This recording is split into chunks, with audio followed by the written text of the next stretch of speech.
Salut à tous, c'est Otakult. On se retrouve comme chaque mercredi pour votre nouveau rendez-vous dédié au Weekly Shonen Magazine. Alors tout d'abord, je tenais à vous remercier pour votre effort sur la précédente vidéo et je suis ravi que ce concept vous plaise tout autant que le Jump. J'ai également pris en compte vos retours, donc on va cette fois-ci prendre le temps de présenter les séries qui sont actuellement en cours de parution dans le magazine. Mais avant ça, pensez à vous abonner si ce n'est pas déjà fait et activer les notifications pour ne louper aucune vidéo. Vous pouvez aussi me retrouver sur Twitter et Instagram. Et sur ce, place au générique.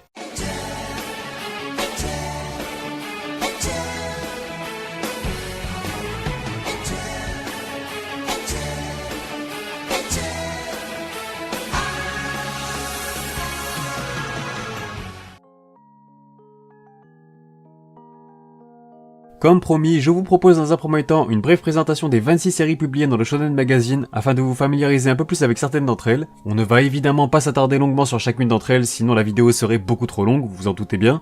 Commençons donc par les plus récentes séries du magazine, jusqu'au poids lourd de ce dernier. Donc honneur à la dernière nouveauté en date, My Charms Are Lost on Kuroiwa Medaka, signé Ran Kuze. Dans le genre School Life, comédie, eishi et romance, son premier volume n'est même pas encore sorti. Tout aussi récent, Lovelock of Majestic War de Tatsuya Shiera, un manga qui a tout pour devenir le nouveau hit du Shonen Magazine. On tape dans le thème des super-héros, du fantastique et beaucoup d'actions sublimées par un sacré coup de crayon. Son premier volume paraîtra le 16 juillet et il va falloir suivre ça très fort. Je vous préviens d'avance, il y a beaucoup de romances puisque c'est un genre qui détient une importance toute particulière dans l'histoire du magazine. Matchmaking of the Amagami Household de Naito Marse en fait partie. Il s'agit d'un ancien assistant de Negi Aruba sur Gotobu no Hanayome et ça se ressent clairement dans son style. Son premier volume paraîtra lui aussi le 16 juillet et pour être à jour, je peux vous recommander cette série qui est assez plaisante à lire. On enchaîne avec une autre comédie romantique dont le premier volume sortira le 16 juillet, Kenja ga Nakama Ninata, signé Azu. Et oui, je suis revenu sur le titre original japonais parce que le titre anglais est assez désastreux à prononcer pour moi, donc je vais éviter de vous affliger ça chaque semaine. Cette fois-ci, place au thème des maids dans un genre harem avec Goddess Café Terrace ou Megami no Café Terrace, la nouvelle série de Seokuji que vous connaissez certainement pour ses œuvres Fuka, Hitman les coulisses du manga ou encore Half and Half. C'est un véritable pilier du magazine, donc ses œuvres sont très souvent attendues. Pour le moment, 2 volumes sont parus à ce jour. Ranger Reject, le nouveau manga de Negi Aruba, à qui l'on doit notamment l'excellence de Quintessential Quadruplet, est d'ailleurs lui aussi très attendu. Cette fois-ci, on change totalement de registre, puisque Negi Aruba s'essaye dans les genres action, drame et science-fiction, et le manga semble déjà avoir reçu un bel accueil vu les ventes prometteuses de ses 2 premiers volumes. Le Shonen Magazine mise beaucoup sur ses auteurs à succès, et généralement la transition vers leur nouvelle série se fait plutôt bien. C'est aussi le cas de Four Knights of the Apocalypse, la suite directe de Seven Deadly Sins, dont les 2 premiers opus sont déjà disponibles au Japon. C'est toujours Nakaba Suzuki aux commandes. On retourne sur de la romance avec I Don't Know If It's Love or Magic, qui aborde également la magie et donc de la fantasy comme vous l'avez compris, une série de Hatsune dont le 3ème volume paraîtra en juillet également. On enchaîne avec un peu de samouraï et d'histoire avec Angi Banka, du duo Megumi Koji au dessin et Imamura Shogo au scénario. Malheureusement j'aurai une mauvaise nouvelle à vous annoncer dans quelques instants le concernant. On reste dans le registre de l'action et de l'aventure dans le thème du jeu vidéo cette fois-ci, avec Shangri-La Frontière de Fujihiro Yosuke et Katarina. C'est clairement le nouveau phénomène du magazine qui compte actuellement 4 volumes au Japon, tandis que le premier tome sortira en septembre prochain chez Glénat. Tout récemment sorti en France chez Noévé Graphics, avec un animé qui vient également tout juste d'entamer sa diffusion sur Crunchyroll. Girlfriend se positionne comme une romance qui gagne de plus en plus en popularité dans le magazine, 6 volumes à l'heure actuelle au Japon pour le manga de Hiroyuki. La situation est assez similaire pour la romance A Couple of Cuckoos, à la différence que le manga n'a pas encore été annoncé en France, malgré 7 volumes déjà parus au Japon.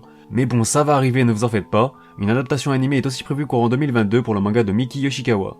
L'anime de Soredemo Ayumu wa Yosetekuru est lui aussi attendu pour 2022, encore une romance mais cette fois-ci centrée sur le thème du shogi. Le manga de Yamamoto Soichiro n'est lui non plus toujours pas disponible en France, alors que son 8ème volume est prévu pour le 16 juillet au Japon.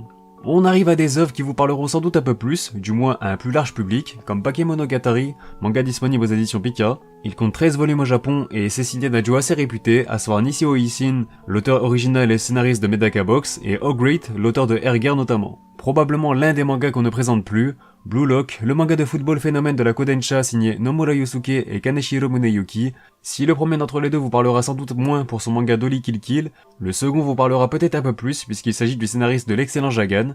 En tout cas, le manga est disponible chez Pika tandis que son 14ème volume est prévu courant août au Japon. Le manga original d'un des animes du moment paraît aussi dans le Shonen Magazine, à savoir To Your Eternity de Oima Yoshitoki, déjà très loué pour son chef-d'œuvre A Silent Voice. La série est aussi disponible chez Pika Édition qui propose d'ailleurs le simultrade du manga. Une véritable expérience, une expérience surtout unique, je pense que ce sont les bons mots pour décrire en quelques lignes cette œuvre. On passe à du neketsu pur et dur avec Eden Zero de l'incontournable Hiromashima, qui s'essaye à de la science-fiction cette fois-ci tout en gardant sa recette à succès. Le manga est lui aussi disponible chez Pika Édition qui est quasiment à jour sur l'apparition japonaise. Le 16ème volume sortira vendredi prochain au Japon. Je le précise quand même, mais le manga a aussi été adapté en anime. Les genres se diversifient encore avec Shine qui aborde le thème de la mode. Alors je ne vais pas m'attarder longuement sur celui-ci puisqu'on va y revenir très rapidement puisque le manga prend fin dans ce numéro. Il est disponible en France chez les éditions Nobidobi. Toujours plus de romances avec Reta Girlfriend, la référence actuelle dans le genre du magazine. Signé Miyamajima Reiji, le manga est disponible en France chez Noeve Graphics depuis le début de l'année, tandis qu'il compte déjà 21 volumes au Japon. Une adaptation animée est elle aussi disponible, une saison 2 est d'ailleurs prévue pour 2022. On arrive au gang des mangas à plus de 200 chapitres avec le phénomène du moment, Tokyo Revengers.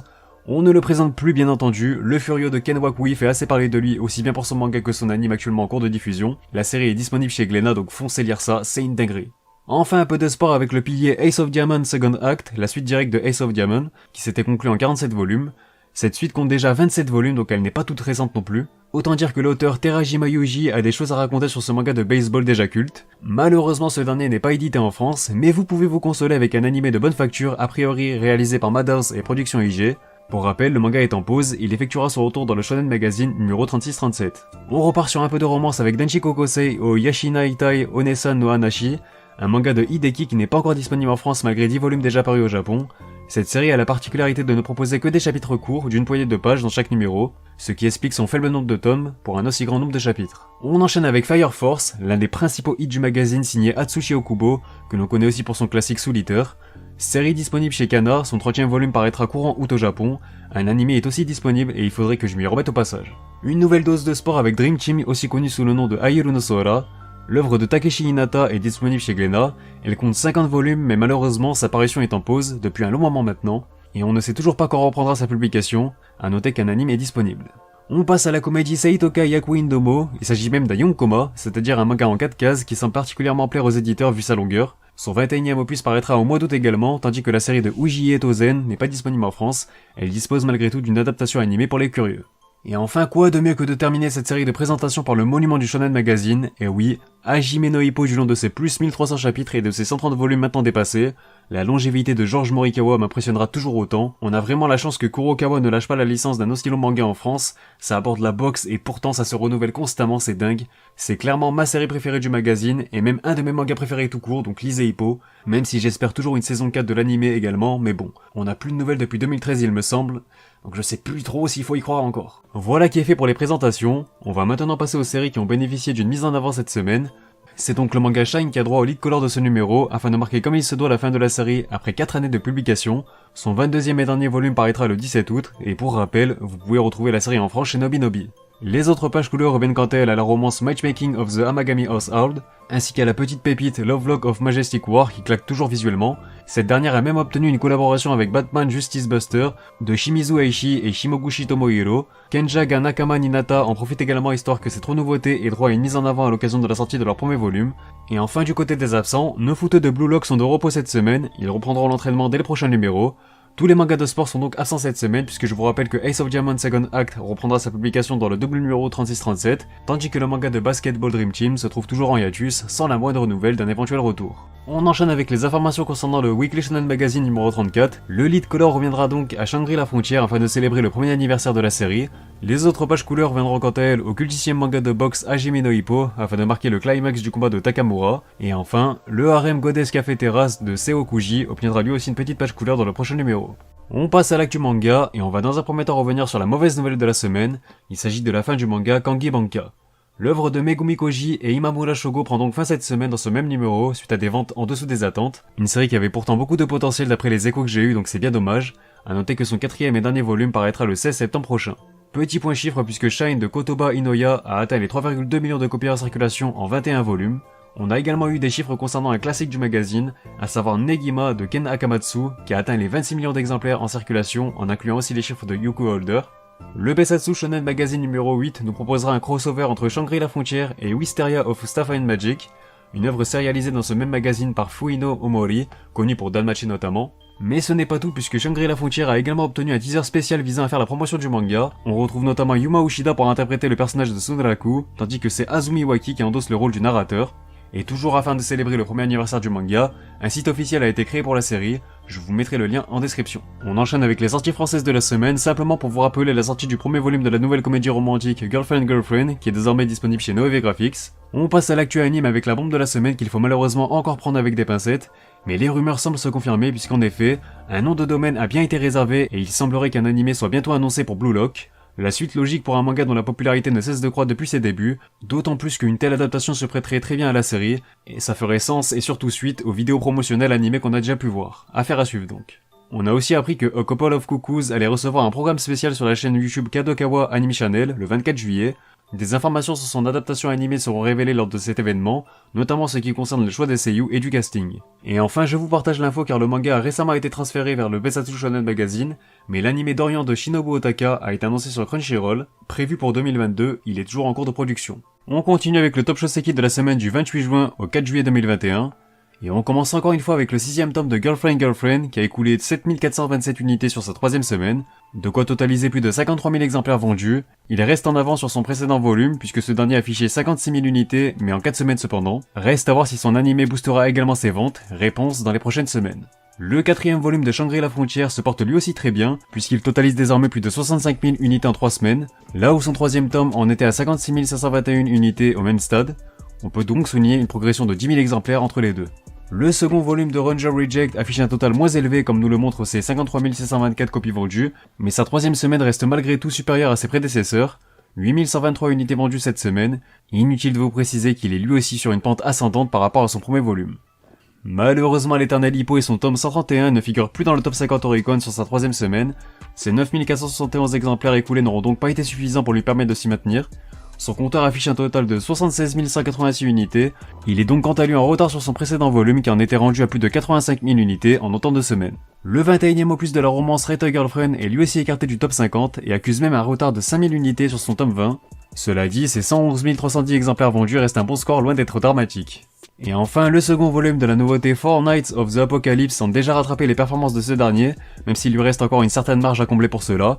Il cumule cependant près de 100 000 unités en 3 semaines, ce qui reste dans la continuité du premier volume. Et on termine avec le Top Oricon concernant la même semaine, soit du 28 juin au 4 juillet 2021 également. Et c'est donc le 29ème tome de Fire Force qui se maintient in extremis dans le top 50 grâce à ses 17 907 copies vendues, permettant à son total d'avoisiner les 130 000 unités. Il accuse un léger retard de 6 000 copies par rapport à son tome 28, mais on peut noter que ce dernier n'apparaissait déjà plus dans le Top Oricon sur sa 3ème semaine contrairement au tome 29. Fait intéressant avec la 48ème place qui a la particularité de revenir à un set regroupant les 4 premiers volumes de Tokyo Revengers aux couleurs de son film No Live. Ce dernier s'est tout de même écoulé à plus de 20 000 exemplaires, c'est totalement fou la hype au Japon sur Tokyo Revengers.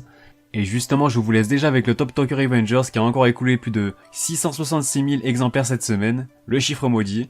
L'analyse est très simple, c'est le manga qui explose tout en ce moment, donc je n'ai qu'à laisser les chiffres parler pour moi.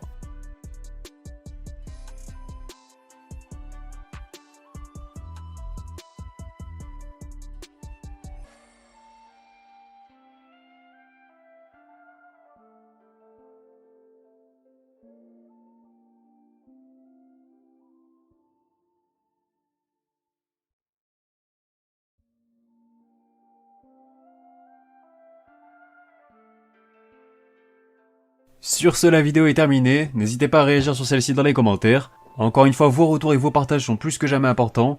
Mis à part ça, pensez à vous abonner si ce n'est pas déjà fait pour ne pas manquer les prochaines vidéos. Vous pouvez aussi me rejoindre sur Twitter, Instagram et Discord, les liens sont en description.